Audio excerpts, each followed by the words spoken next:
Agaw pansin po ang mga saranggolang sumahimpapawid sa Taguig City. Dahil po may LED lights at LEC, yung po mga saranggola nagmistulang mga ilaw na sumasayaw sa ere. Balitang hatid ni Dano Tingkungko.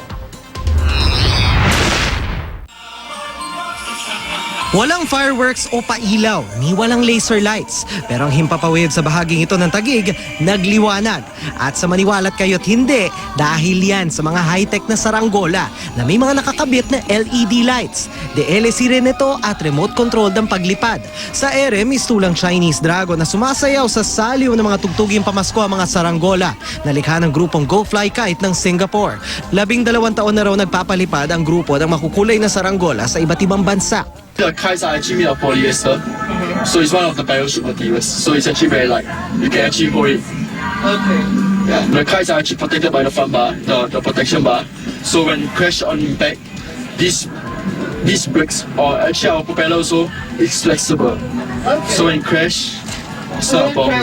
Recyclable ito at bawas polusyon, kaya magandang alternatibo raw sa mga paputok. Or it's recyclable. I mean, fireworks, you know, there's explosive and everything. This is more safe in that sense. Gusto lang ho namin ngayong taon maging kakaiba at sumubok ng ibang paraan para naman ho maging environmental friendly yung ating pong entertainment na ibibigay sa kanila. Wala hong usok ito. Ang unang Go Fly Kite show na ito alay raw sa mga biktima ng kalamidad sa Visayas at pagpupugay rin daw sa mga tauhan ng Taguig City Government na nakiisa sa relief mission. Cool! Amazing! Ang ganda! We super enjoy! It's so fun! Dano Tingkungko, GMA News.